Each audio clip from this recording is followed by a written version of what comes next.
The first time I realized something was wrong, my mother was standing in my bedroom holding a trash bag full of my clothes, not folding them, not organizing them, throwing them away, one shirt at a time, like my existence had become clutter. I remember standing in the hallway frozen while she held up my winter sweater, the blue one my grandmother bought me before she died, and saying, "Your sister needs the closet space more than you do right now. Needs." That word followed my sister everywhere for 3 straight years. Lena needs quiet. Lena needs support. Lena needs understanding. Lena needs everyone focused on her, because Lena was dying. At least that's what we all believed. And before I tell you what happened the night I discovered the truth that destroyed my entire family, I need to ask you something. Have you ever slowly disappeared inside your own home while everyone acted like it was normal? Like your pain was simply less important than someone else's? Because that's exactly what happened to me. And by the time the lies finally collapsed, my parents had already given my sister everything they took from me: my savings, my college fund, my room, my future, and worst of all, my place in the family. But none of us knew yet that Lena Parker wasn't dying. She was performing, and she was very, very good at it. The weird part is, Lena had always been dramatic, not evil, not cruel, just emotionally magnetic. The kind of person who could walk into a room and somehow make every conversation become about her within minutes. When she got dumped in high school, my mother missed my debate finals to comfort her. When I fractured my wrist sophomore year, Lena somehow ended up crying harder than I did because seeing injuries made her anxious. Even then, people focused on her. That was the pattern, Lena felt. Everyone responded. I adapted. That's how families like ours work. One child becomes the emotional center of gravity. The other learns not to need anything. By 19, I had become excellent at shrinking myself. I worked 2 jobs, paid half my own tuition, babysat neighbors' kids on weekends. I told myself independence was maturity. Now I know it was survival. Lena was 22 when she announced the diagnosis. It happened at dinner, rainy Thursday night. My father had overcooked chicken again. The TV was playing softly in the living room. Completely normal evening, until Lena put down her fork and whispered, "I got the test results back." I still remember the silence after that sentence. Heavy, immediate. My mother stopped chewing. Dad looked up slowly. Lena's eyes filled with tears, so perfectly, it looked rehearsed. At the time, I hated myself for even thinking that. Now, I wish I had trusted my instincts earlier. "It's lymphoma," she whispered. "Stage 2. My mother made this horrible choking sound. Dad stood so fast his chair nearly tipped over, and suddenly the entire universe shifted around Lena. Everything became Lena. The next few weeks felt like living inside someone else's emergency. Relatives flooded the house. Church groups brought casseroles. Neighbors sent flowers. My mother cried almost constantly. Dad refinanced his truck. And me? I became invisible overnight. Not intentionally. At least not at first. But when families enter crisis mode, they start prioritizing survival emotionally. And apparently I ranked last. One night I came home after a double shift and found my bedroom door open. Workers were carrying furniture out. I blinked, confused. "What's happening?" My father wouldn't look at me. My mother answered instead, too quickly, like she'd rehearsed it. "Lena can't handle stairs anymore. Your room gets better sunlight." I stared at them, then at the workers carrying out my desk. My desk, the one I bought myself. "So where am I supposed to sleep?" Silence. Then my mother said the sentence I would hear in my nightmares for years. "Don't make this harder than it already is." Not, "We're sorry." Not, "We'll figure something out." Just, "Don't make this harder." Because apparently having cancer excused everything, even taking your sister's room. I ended up in the basement, no heat, concrete floors, one tiny window near the ceiling. Dad promised it was temporary. It lasted 2 years. 2 years. Do you know what really messes with your head? Not the cruelty, the normalization. That's the part that destroys you psychologically, because after a while, everyone starts acting like your suffering is reasonable, expected, necessary. I told myself, "She's sick. Stop being selfish." So I kept adapting, again. That Christmas, my parents sold my car, without asking me. I wish I were exaggerating. I came home from work and the driveway was empty. At first I thought it got stolen. Then Dad sat me down at the kitchen table, avoiding eye contact. "Lena's treatments aren't fully covered." Treatments? That word would later haunt me, because there were never any treatments, not real ones. But I didn't know that then. I just sat there staring at him while my chest slowly collapsed inward. That car was mine. Dad rubbed his forehead. We'll help you get another one eventually. Eventually. Another dangerous family word. Eventually means never, when people stop seeing you as urgent. I started taking buses to work after that. 3 transfers each way, 4 hours daily. And every time I came home exhausted, Lena would be lying dramatically on the couch, wrapped in blankets, while my mother stroked her hair, like she was dying by the minute. Sometimes Lena smiled at me weakly. Sorry everything's so crazy, and I'd instantly feel guilty for resenting her. That's how manipulation works best. Not through obvious evil, through emotional confusion. The first red flag came 8 months later. I remember the exact moment because it was weird enough to stick in my memory. I was in the kitchen grabbing water around midnight when Lena walked in. Completely normal, energetic, laughing at something on her phone. No weakness, no fatigue, no trembling, nothing. Then she noticed me and instantly transformed. Shoulders slumped, smile disappeared, voice softened. I'm exhausted. It happened so fast it genuinely startled me. Like watching an actress switch roles mid-scene. For maybe 3 seconds, I saw the real Lena. Healthy, sharp, completely fine. Then the performance returned. At the time I ignored it, because accusing someone of faking cancer feels monstrous, impossible. Who thinks that about their own sister? So I buried the thought. But the little moments kept happening. Lena forgetting which symptoms she supposedly had. Miraculously energetic whenever my parents weren't around. Canceling appointments mysteriously. Refusing to let anyone attend certain treatments. And somehow, despite allegedly battling aggressive lymphoma, she never actually looked sick. No hair loss, no weight changes, nothing. Whenever relatives asked questions, she became emotional instantly. People backed off immediately, because nobody wants to look cruel, questioning a cancer patient. Especially a crying one. That's the genius of what Lena did. She weaponized empathy, and our parents handed her ammunition. By year 2, the financial damage became catastrophic. My college fund vanished, gone. $43,000 my grandmother left specifically for my education. I found out accidentally. I was meeting with financial aid when the university informed me the account had been closed months earlier. I genuinely thought it was a clerical error, until Dad admitted the truth that night. He couldn't even look at me. Your sister needed experimental care. Experimental, another lie. But at the time, I just felt numb. I remember laughing softly because the alternative was screaming. Grandma left that for me. Mom burst into tears instantly. Of course she did. How can you even think about money right now? That sentence changed me. Because suddenly I realized something horrifying. In my family, fairness itself had become offensive. The moment I acknowledged my own pain, I became selfish. Lena cried. Mom cried harder. Dad looked trapped. And somehow, I ended up apologizing. Can you imagine that? Have you ever apologized for being hurt because everyone else made your pain feel inconvenient? That kind of emotional conditioning doesn't disappear quickly. It rewires you. I dropped out of college 2 months later. Couldn't afford tuition anymore.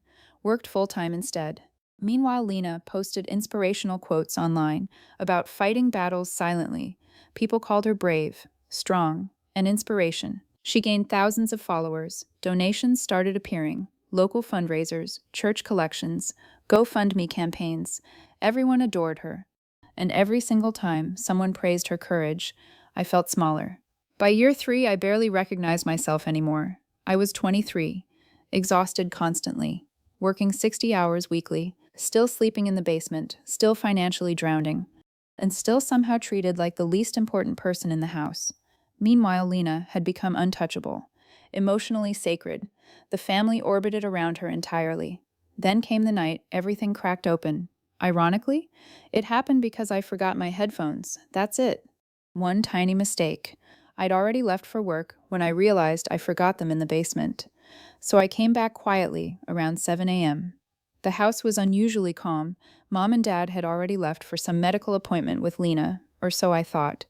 I walked inside quietly, and then I heard laughing upstairs. Not weak laughing, not tired laughing, full, uncontrollable laughter. Lena's laughter, and a man's voice. I frowned. She wasn't supposed to have visitors, especially not early morning. I walked upstairs slowly, and that's when I heard the sentence that changed my life forever.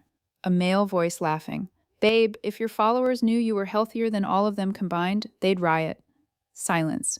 Then Lena laughed, actually laughed, and said, Please, they'd still donate. My entire body went cold. I stopped breathing. For a second, I genuinely thought I misunderstood. I stepped closer to the partially open bedroom door, and there she was, my sister, healthy, perfectly healthy, sitting cross-legged on my old bed, eating waffles in silk pajamas, while some guy kissed her neck. No oxygen machine, no medication, no weakness, nothing. Just normal. No, worse than normal. Thriving. I think part of my brain broke in that moment, because reality physically split apart. 3 years. 3 years of sacrifice. 3 years of losing everything. 3 years of grief. Gone in one sentence. I must have made a sound because Lena suddenly looked toward the doorway. And I will never forget her face. Not guilt, not shame, fear, pure animal panic. She stood so fast, the plate crashed to the floor. Maya, my voice came out strangely calm. Too calm. You're not sick. The room went silent. The guy looked confused. Lena stared at me frozen. Then something terrifying happened. She started crying, immediately, like a reflex, like she'd practiced it. I can explain. That's when I realized the tears weren't real either. And somehow, that hurt most of all. For a second, nobody moved.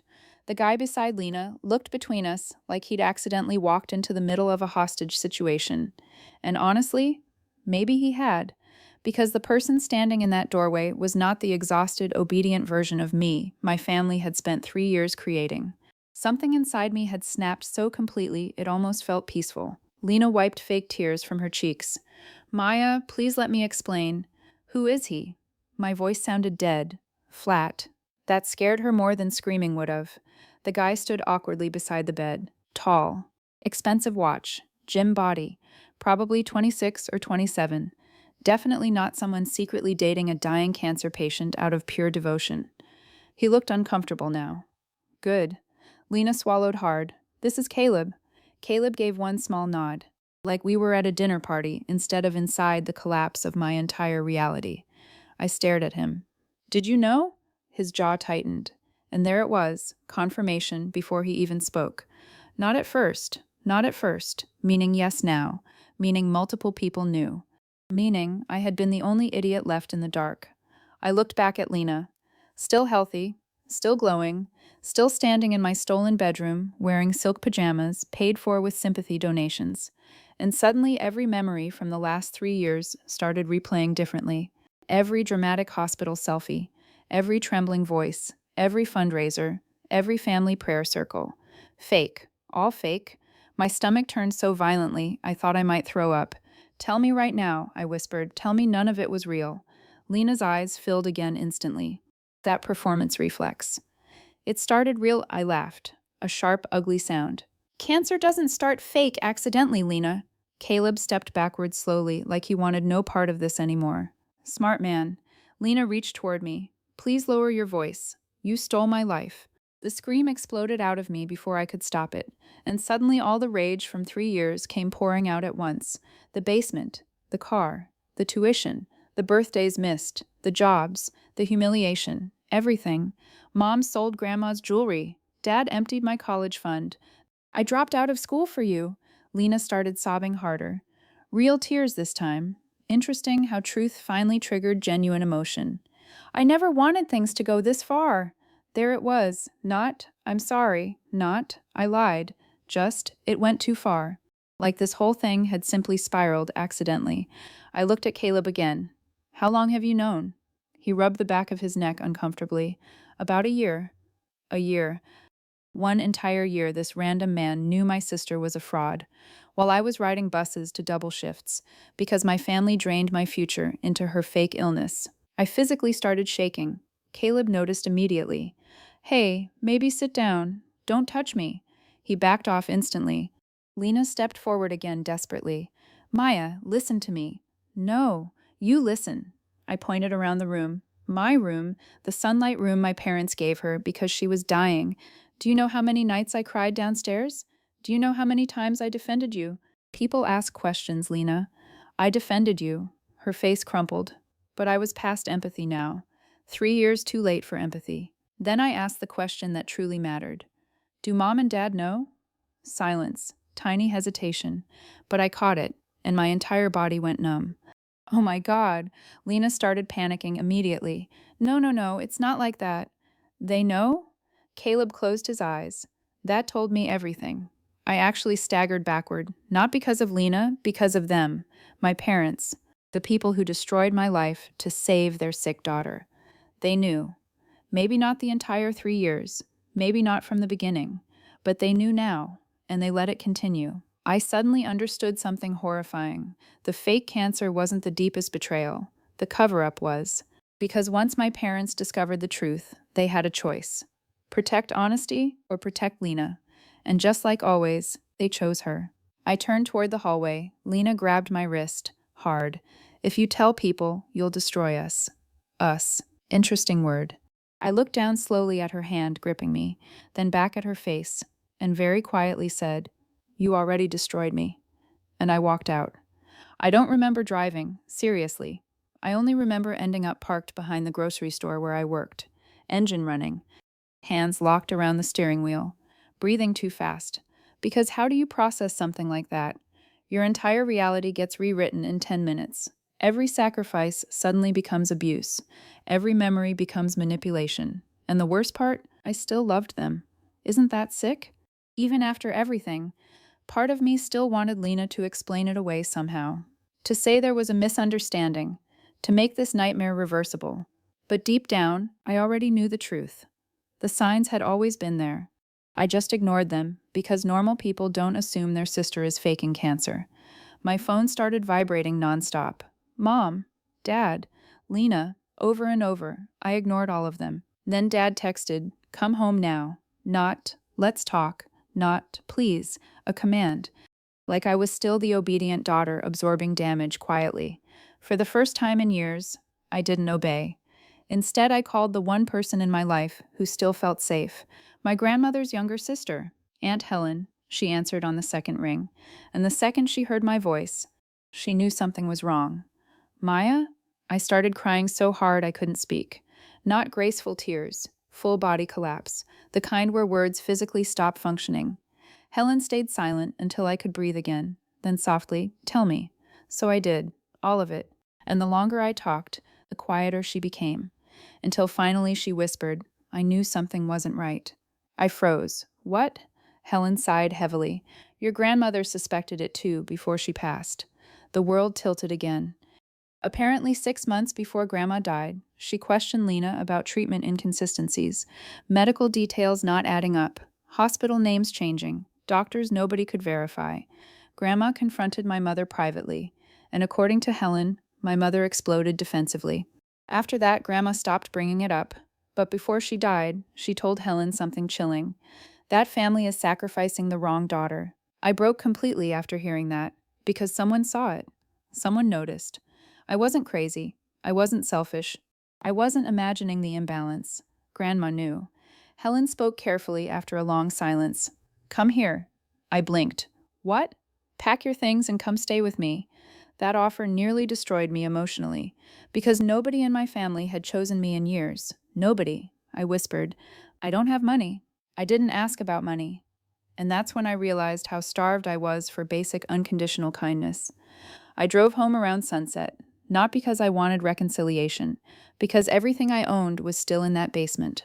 The house looked normal from outside, which honestly felt insulting. How dare the world still look ordinary? The moment I walked in, tension slammed into me physically. Dad was standing in the kitchen, arms crossed, Mom crying at the table, Lena nowhere visible. Interesting. Dad spoke first. Cold, controlled, sit down. No greeting. No apology. I stared at him. Then something unbelievable happened. He actually looked annoyed. Annoyed, like I was the problem here. How long have you known? I asked. Mom started sobbing immediately. Dad exhaled sharply. A few months. Few months. Translation, long enough. I nodded slowly. And you still took donations, Mom whispered. We were trying to transition out of it carefully. I laughed in disbelief. Transition? You mean continue fraud? Dad's jaw hardened instantly. Watch your tone. That sentence. That sentence, after everything. Do you know what's terrifying?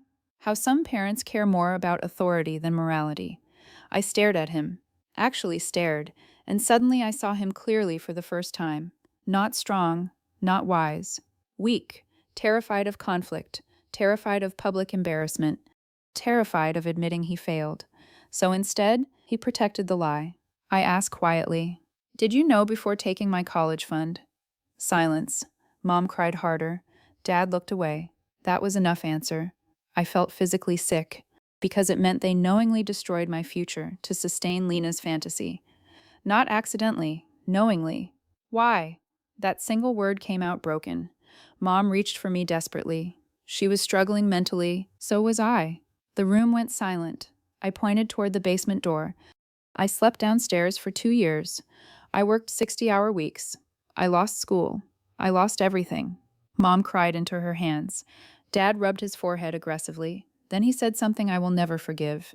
Your sister needed us more. There it was again. The same poison so many families use to justify sacrificing one child for another. Need, as if love becomes transactional under pressure. I stared at him with tears running down my face. And what did I need? Neither of them answered, because they genuinely didn't know anymore. That realization hurt worse than the lies. I think that was the exact moment I emotionally detached from my family. Not angrily, not dramatically, just quietly, like a rope snapping internally. Dad stood straighter suddenly, business voice returning. This situation stays inside this family. I blinked slowly. Excuse me? No social media, no police, no public accusations. There it was, the real priority. Reputation, always reputation. Not remorse, not accountability, image. Mom nodded desperately. People wouldn't understand. I almost laughed. No. People would understand perfectly. That was the problem. Then Dad delivered the final blow. If this comes out publicly, Lena could spiral. She's emotionally fragile. Emotionally fragile. I genuinely thought my brain might explode. She faked cancer. Dad slammed his hand on the counter. Lower your voice. I stepped backward slowly, and for the first time in my life, I wasn't afraid of disappointing him anymore. That freedom felt terrifying and powerful. I looked around the kitchen. Same kitchen where I apologized for losing my education. Same kitchen where they sold my car. Same kitchen where every conversation somehow became about Lena. And suddenly I realized something devastating. If I stayed here, they would manipulate me into silence again. Because that's what dysfunctional families do. They exhaust the truth until protecting yourself feels cruel. So I said the only thing left to say. I'm leaving. Mom stood instantly, panicked. Maya, please. No. Dad's expression hardened. Don't be dramatic. Dramatic. Interesting word choice from the parents of a fake cancer patient. I walked downstairs calmly, and for the first time in years, the basement didn't feel humiliating anymore. It felt temporary.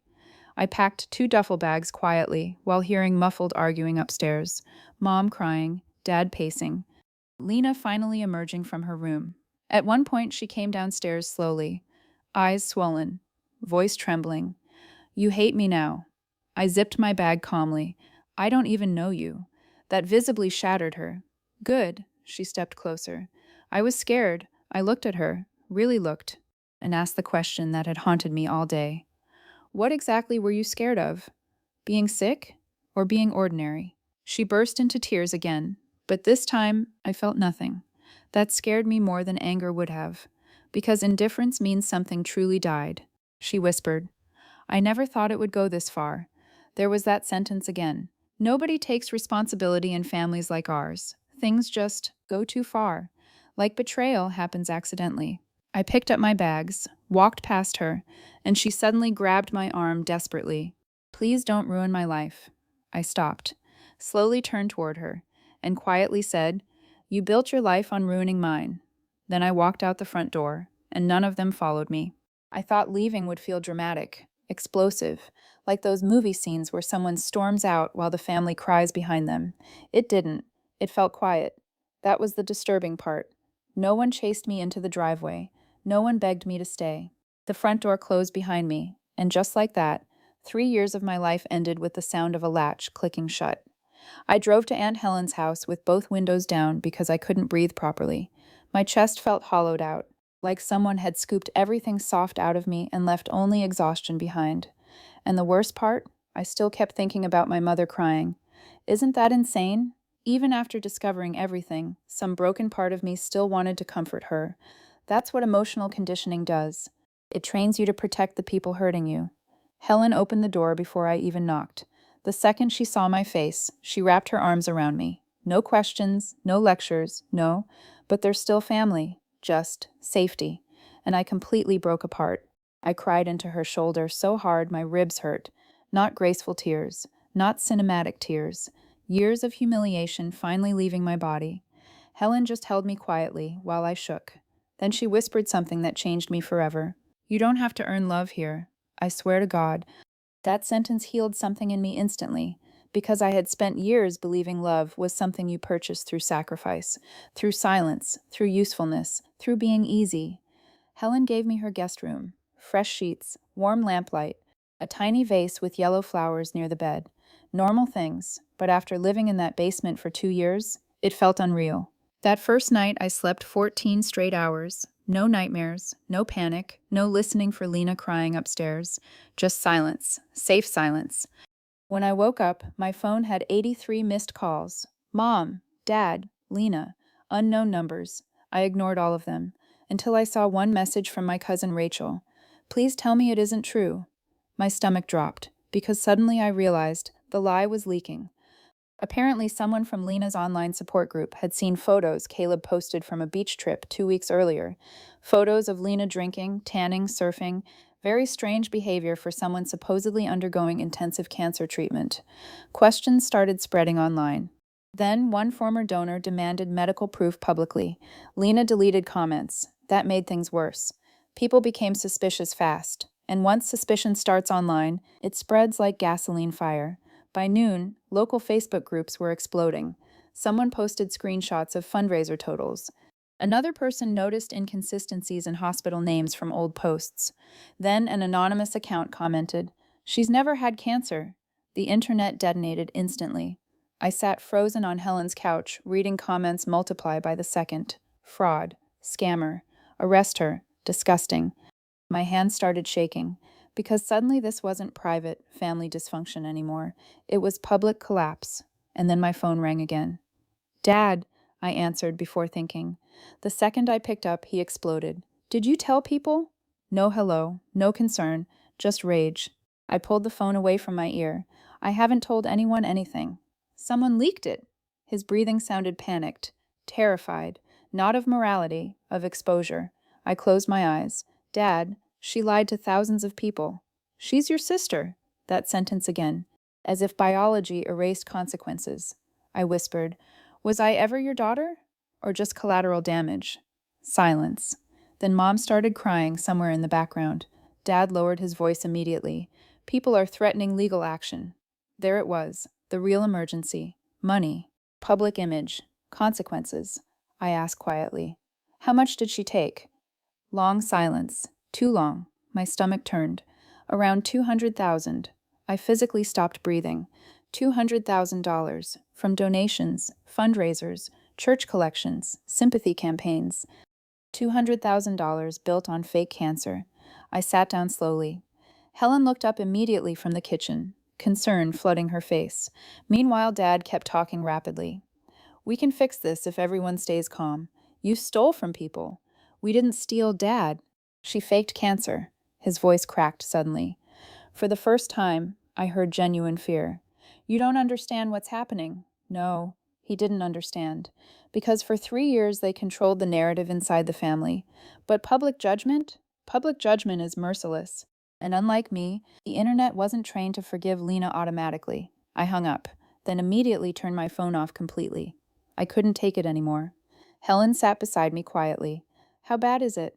I stared ahead numbly. $200,000, she actually gasped. Then whispered, Oh God, yeah, oh God. The next 48 hours felt apocalyptic. News pages picked up the story. Local reporters contacted Lena for comments. Former donors demanded refunds. The church publicly distanced itself. And suddenly everyone who once praised Lena's bravery transformed into furious strangers demanding punishment. The speed of it was terrifying. One day she was inspirational, the next she was a monster. And honestly, watching it happen messed with my head, because despite everything, she was still my sister. I hated her, loved her, pitied her, resented her, all simultaneously. Trauma makes emotions ugly like that. Then came the worst discovery of all. The police got involved. Apparently, several donations crossed state lines digitally, which elevated the fraud investigation massively. Detectives started contacting everyone connected to the fundraising accounts, including my parents, including me. That interview happened 4 days later. I sat inside a cold gray office answering questions from a woman named Detective Ruiz. Professional, sharp eyed, kind enough to scare me. She slid printed documents across the table: bank records, donation transfers, medical claims, fake receipts, and every page made me sicker. Because the fraud wasn't impulsive, it was organized, carefully maintained. Years of deception. Then Ruiz asked softly, "When did you first become aware the illness was fabricated?" I swallowed hard. 4 days ago. She studied me carefully. "You weren't involved financially?" I almost laughed. "They took my money." That shifted her expression immediately. Sympathy. Real sympathy. Not pity. Not guilt manipulation. Actual human concern. And suddenly I realized something heartbreaking. Strangers treated me with more compassion than my own family had in years. Ruiz eventually asked the question I'd been avoiding internally. "Do you believe your parents knowingly participated?" I froze, because answering that felt impossible. No matter what they did, saying yes still felt like betrayal. Isn't that twisted? Victims protecting the people who hurt them. I stared at the table for a long time, then quietly said, "Yes." The word nearly destroyed me physically. Ruiz nodded once. No judgment, just understanding. After the interview, I sat in my car for almost an hour, crying silently, because reality had finally become undeniable. My parents weren't victims of Lena anymore. They became accomplices. And once you know that, you can never unknow it. That night, Mom showed up at Helen's house unexpectedly, alone. She looked awful. No makeup, eyes swollen, hands trembling. For a second, I almost ran to hug her. Muscle memory is powerful. Helen led her inside cautiously. Mom looked around nervously before focusing on me and immediately started crying. "Baby, baby." She hadn't called me that in years. My chest tightened painfully. She sat down slowly, voice shaking. "Everything's falling apart." I stared at her, and suddenly anger flooded through me so violently it startled me. Because even now, that was her opening sentence. Not, "I'm sorry." Not, "I failed you." Just, "Everything's falling apart," as if the true tragedy was consequences. I asked quietly, "Why did you do it?" Mom burst into tears harder. "She threatened to hurt herself." I froze. Mom wiped her face frantically. When we confronted her months ago, she completely collapsed. She said if people found out, she'd kill herself. The room went silent. And suddenly everything became more complicated, because now I could see it. Lena spiraling too deep into the lie to escape it. My parents panicking, trying to contain disaster quietly. Fear replacing morality. Mom whispered brokenly, "We thought we could end it gradually." "By stealing more money?" She flinched. Good. Then she said something honest for the first time in years. "We were ashamed." There it was, finally. Truth. Mom looked older suddenly, smaller somehow. Every month it got worse, and every month we told ourselves we'd stop. But then there were more donations, more support, more sympathy. Her voice cracked, and we didn't know how to undo it anymore. I believed her. That was the awful part. Not because it excused anything, because dysfunction like this rarely begins with cartoon evil. It begins with cowardice, tiny moral compromises repeated until they become identity. I asked the question haunting me most. "Did you ever feel bad about what happened to me?" Mom completely broke, crying so hard she could barely breathe. Every day, I stared at her silently. Because if that were true, why didn't she stop? She answered before I even spoke. Because every time we tried, Lena would fall apart. And you always survived. Oh, there it was, the core truth. I was sacrificed because I could endure it. Strong children in dysfunctional families become emotional shock absorbers. Everyone assumes they'll survive the damage, and eventually, nobody notices they're bleeding anymore.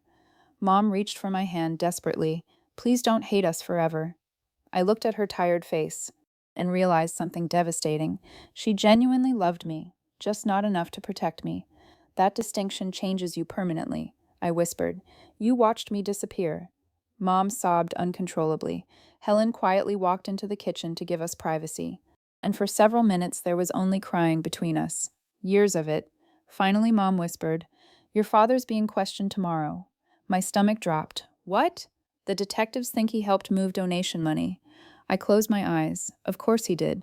Dad handled finances, which meant this was bigger than emotional enabling now, potentially criminal. Mom looked terrified. "If he gets charged, we could lose the house." I almost laughed at the irony. 3 years ago, they sacrificed my future to save Lena. Now they might lose everything anyway. That's the thing about lies. Eventually, they collect interest. Mom left around midnight, and after she drove away, Helen sat beside me quietly. Then she asked softly, "What do you want now?" Nobody had asked me that in years. I genuinely didn't know how to answer. What did I want? Revenge? Justice? My family back? None of those felt fully true. Finally, I whispered, "I want peace." Helen squeezed my hand gently. "Then start choosing yourself." That sounded simple, but for someone raised to disappear emotionally, choosing yourself feels almost violent at first. And I had no idea yet how much harder things were about to become. The first thing I noticed was the silence, not the normal kind, not the silence of people sleeping, not the silence of a quiet house. This was the kind of silence that happens after a bomb goes off, the kind where everyone is standing in the smoke, pretending they can still breathe normally. And somehow, my family was still trying to pretend nothing had happened, even after the hospital, even after the fake scans, even after the forged donation records, even after my sister admitted she never had cancer. My mother still called her fragile. My father still said, "Your sister is going through something difficult." Difficult. 3 years of lies, 3 years of manipulation, 3 years of stealing my life, and somehow she was still the victim. I stood in my apartment kitchen at 6:12 a.m., staring at my phone while the coffee machine hissed behind me. 23 missed calls, 9 from my mother, 6 from my father, 5 from Ava, 3 from unknown numbers. I already knew what they wanted. Money, again. Because the truth hadn't just destroyed Ava's fake illness, it destroyed the entire fantasy they built around her. The donations stopped. The sympathy stopped. The free meals stopped. The social media support stopped. And most importantly, the money stopped. The thing about people who build their entire life around manipulation is this. Once the lies collapse, they suddenly remember who they abandoned. Me. And trust me, they remembered fast. Before I tell you what happened next, I need to ask you something. Have you ever noticed how some families only remember you exist when they need something? Tell me in the comments, because what happened after Ava got exposed honestly shocked even me. 3 days after the hospital incident, my father showed up at my office, unannounced, again. Only this time, he looked older, not emotional, not guilty, just tired, like reality had finally started collecting debt. "The receptionist called me first. There's a man here asking for you." I already knew. When I walked into the lobby, he stood up immediately. His eyes scanned my face carefully, like he was checking whether I still belonged to him. I stayed near the elevator. I didn't hug him. Didn't smile, didn't even say hello. He cleared his throat. "You look good." I folded my arms. "Why are you here?" He glanced around nervously. "Can we talk privately?" "No." His jaw tightened slightly. For a second, I saw the old version of him, the father who expected obedience, the father who used silence like punishment, the father who watched me lose everything while funding my sister's lies. But this time, I wasn't the same daughter anymore, and he realized it. Slowly, painfully. "Ava's in trouble," he finally said. Of course she was. The universe had finally stopped giving her extensions. Apparently, several donors wanted legal action after discovering the fake illness. One charity organization was demanding repayment. Former supporters started exposing inconsistencies online. A local news page picked up the story. Everything spiraled, fast, and suddenly, my parents were drowning. Again, my father lowered his voice. "We need help." There it was. Not, "I'm sorry." Not, "We failed you." Not, "You deserved better." No. They skipped all the emotional accountability and sprinted directly toward my wallet. I laughed. Actually laughed. In the middle of the lobby. A sharp, ugly laugh that made two employees glance over. My father flinched. What's funny? I looked him dead in the eyes. You sold my future to save her fake one. Silence. I stepped closer. You emptied my college fund. You gave her my room. You let people call me selfish for questioning her. You let me become the villain because it was easier than admitting your favorite daughter was lying. He swallowed hard. We didn't know. That sentence. That sentence made me angrier than everything else, because it was a lie too. Maybe not at first, but eventually, they knew. Deep down, they knew. Parents always know. They just choose which child is easier to sacrifice, and I was easier. I stared at him for a long moment before saying quietly, You didn't want the truth because the lie made you feel important. That one hit him. Hard. I saw it in his face immediately. The shame, the realization, the humiliation, because Ava's illness didn't just give her attention, it gave them attention too. People praised them constantly. Such strong parents, so devoted, so inspiring. Their identity became tied to being the parents of a sick daughter, and they loved it, even if it destroyed me. My father rubbed his forehead. Please, your mother is falling apart. I blinked slowly. Interesting. What? That's exactly what you said about Ava when I was the one suffering. His shoulders dropped. For the first time in my life, my father looked small, not powerful, not controlling, just weak. And honestly, that hurt more than I expected, because part of me still wanted a father, even after everything. That's the horrible thing about family betrayal. Your heart keeps craving people your brain knows are dangerous. He finally whispered, Can you help us? And there it was again. Help, not love, not accountability. Help. I took a slow breath, then said, No. That night, my mother posted a photo online, a picture of Ava crying on the couch, wrapped in a blanket. Caption, People are cruel, mental health matters too. Mental health. Interesting. When I cried for years after losing everything, nobody posted about mental health. When I worked 2 jobs because my tuition disappeared, nobody cared about mental health. When I slept in my car for 2 weeks during college because they stopped supporting me financially, apparently that wasn't mental health worthy. But now suddenly Ava was the victim again. The comments were disgusting. Stay strong, praying for your family. She needs compassion. Compassion. For a woman who faked cancer for 3 years, I almost threw my phone across the room. But then something happened that changed everything. A message request from someone named Lena Harper. At first I ignored it, then I opened it, and my entire body went cold. Hi, I think your sister lied about my brother too. Attached was a picture, a young man, bald, thin, hospital bed. Real cancer, my stomach dropped. Lena explained that her brother Daniel had died 8 months earlier. Before he died, Ava had connected with him online through a cancer support group. She told everyone she was fighting alongside him.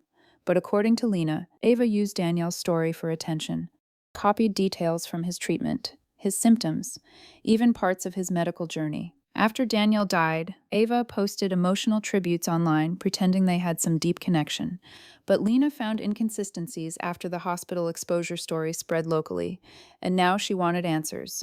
I felt physically sick reading it, because somehow, Ava had managed to become even worse. She didn't just fake illness, she stole suffering from real dying people. That night I didn't sleep. I sat in darkness replaying every moment from the past 3 years, every guilt trip, every manipulation, every family dinner where I sat invisible while Ava cried dramatically about treatments she never had, and suddenly all of it looked evil. Not immature, not attention-seeking, evil. The next morning, I drove to my parents' house for the first time in almost 8 months. I didn't call first, didn't warn anyone. I just showed up, and when my mother opened the door, she looked terrified. Actually terrified, because for once, I wasn't there to apologize. I pushed past her into the living room.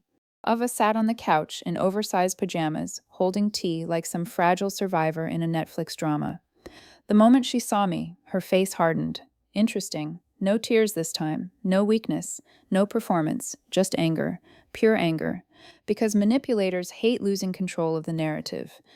I tossed my phone onto the coffee table. Lena's messages lit the screen.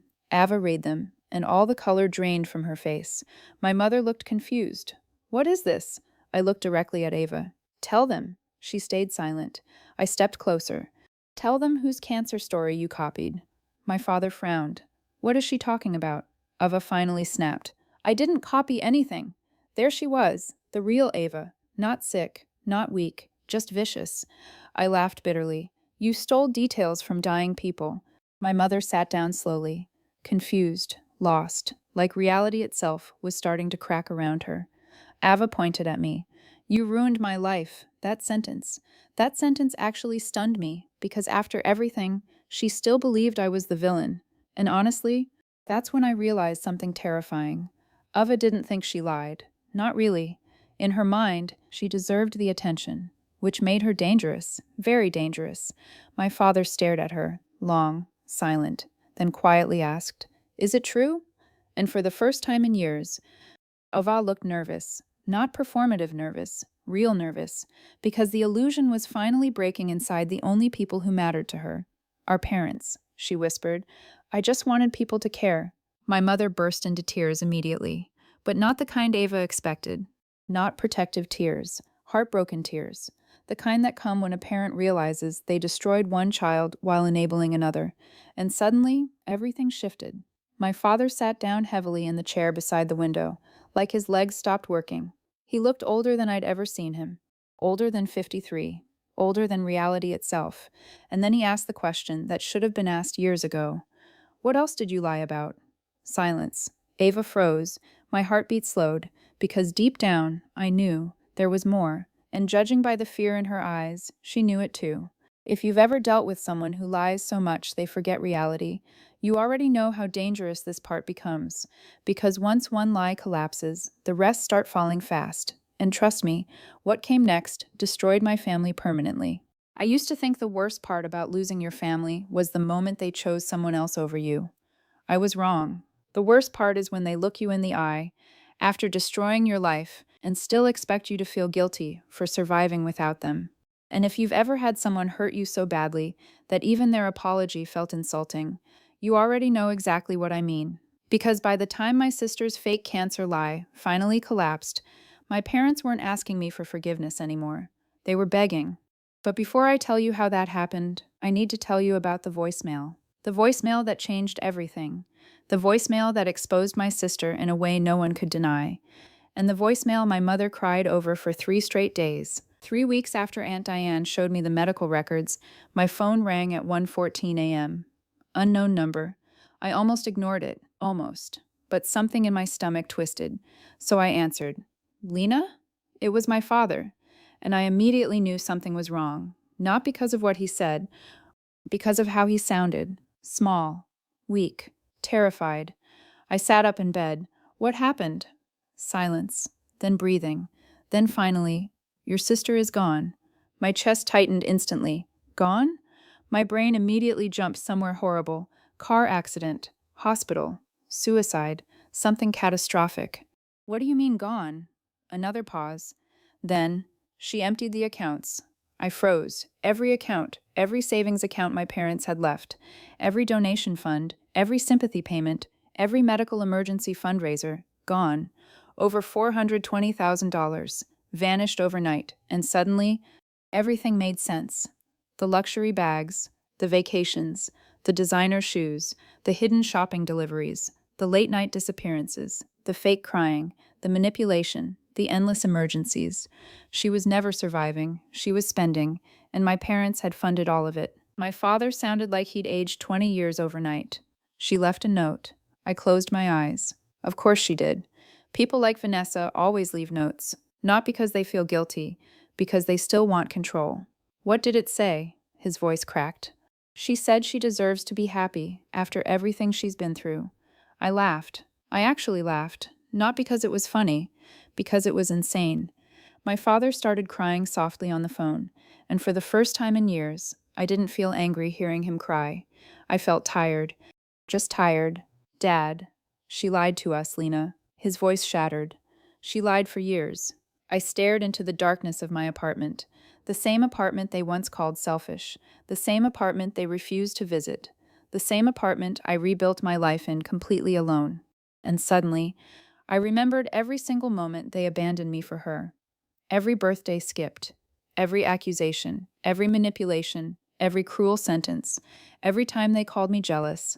Every time they chose her. And now they finally saw her clearly. But here's the thing no one talks about when toxic people are exposed.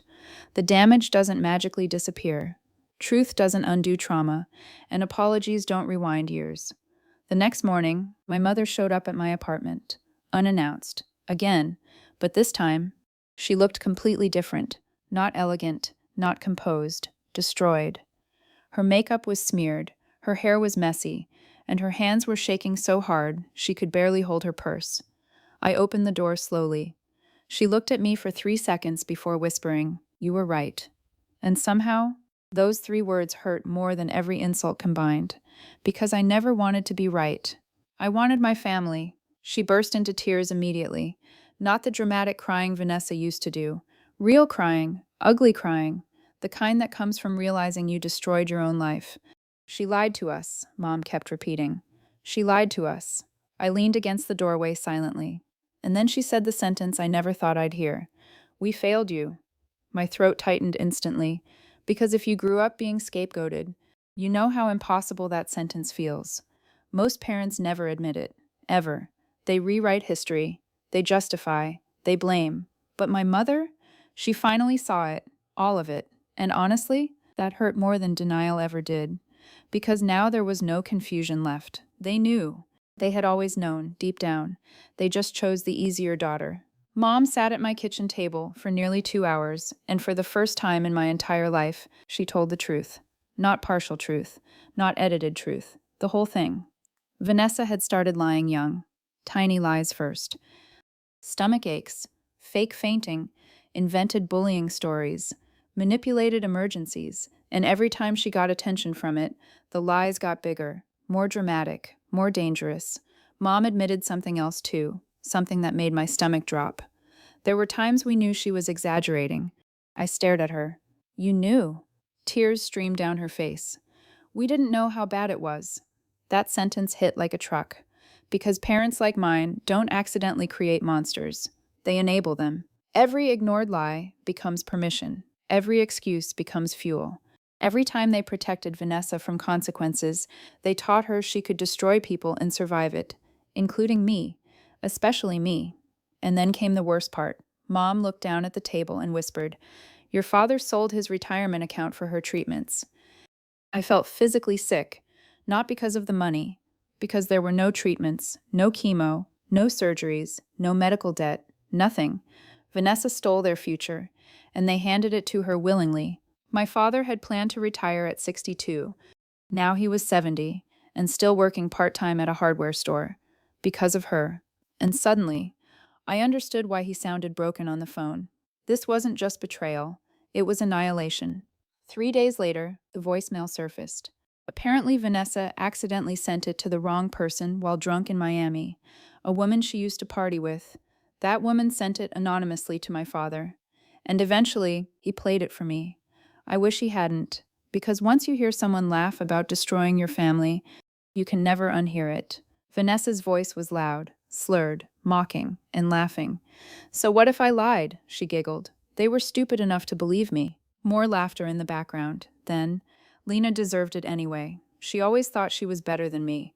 My chest tightened instantly. Then came the sentence that shattered my parents completely. "Mom and Dad always loved me more. It was easy." Silence filled my father's living room after the voicemail ended. Heavy silence, funeral silence. My mother looked physically ill. Dad just stared at the floor. And suddenly, I saw something terrifying. Parents can survive losing money, but realizing your child manipulated your love for years? That destroys something permanent. Have you ever watched someone realize they ruined their own family? It's horrifying. Because guilt changes people physically. My parents looked older every single week after that. Smaller too, like shame itself was crushing them. And for a while, I stayed distant. Not cruel, just distant. Because healing doesn't happen instantly, especially when the people apologizing are also the people who caused the wounds. And honestly, part of me didn't trust them yet. Can you blame me? If your family destroyed your life for years, would you forgive them immediately? Or would you protect yourself first? Because I struggled with that every day. 2 months later, Dad asked me to meet him at the lake house, the same lake house they once gave Vanessa, for recovery, the same place I was told I wasn't welcome in anymore. I almost didn't go, but something told me I needed to. So I drove there on a rainy Sunday afternoon, and when I walked inside, I froze. The entire house had changed. Every photo of Vanessa was gone. Every shrine, every fake fighter decoration, gone. Instead, there were old family photos, including pictures of me. Photos I hadn't seen in years. Dad stood quietly near the fireplace, and for a long moment, neither of us spoke. Then he handed me a folder. "What's this?" His voice shook. "The house deed." I blinked. "What?" He swallowed hard. "We're transferring the lake house to you." I stared at him, completely stunned. "Dad, you were the only honest person in this family." His eyes filled with tears, "and we punished you for it." I couldn't speak, because suddenly, all those years of pain crashed into me at once. Every ignored birthday, every accusation, every lonely holiday, every moment I cried wondering why I wasn't enough. And now my father was standing in front of me, admitting I never deserved any of it. I finally broke down crying. Not graceful crying either, the kind where you can barely breathe. Dad hugged me immediately, and for the first time since I was a child, it actually felt safe, real, honest, and I realized something important that day. Forgiveness isn't pretending people didn't hurt you. Forgiveness is deciding the pain won't own the rest of your life. That doesn't mean forgetting. It means choosing peace over poison. And honestly, I was tired of carrying poison. Vanessa tried contacting me once after that. One message, no apology, just manipulation. "Hope you're happy ruining the family." I blocked her instantly, because some people don't change. They just run out of victims. And if there's one thing this entire nightmare taught me, it's this: you can love someone deeply and still refuse to let them destroy you. Those two things can exist together. A year later, my parents came to my apartment for Christmas. Small dinner, quiet music. No chaos, no fake drama, no walking on eggshells, just peace.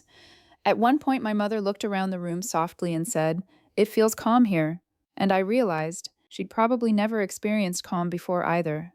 Families built around manipulation never feel peaceful, only exhausting. And maybe that's why healing felt so strange to all of us. We didn't know what healthy looked like anymore. We were learning from scratch, together. Now, every time people ask me if I regret exposing Vanessa, I always give the same answer: no. Because truth didn't destroy my family. Lies did. Truth just stopped the bleeding. And if you're listening to this while feeling like the villain in your own family story, please hear me carefully. Sometimes toxic families need one person willing to break the illusion, even when everyone hates them for it at first, even when it costs relationships, even when it hurts. Because silence protects abusers. Truth protects everyone else, even if it takes years for them to realize it. And sometimes, the person they punished for speaking up turns out to be the only one who actually loved the family enough to save it.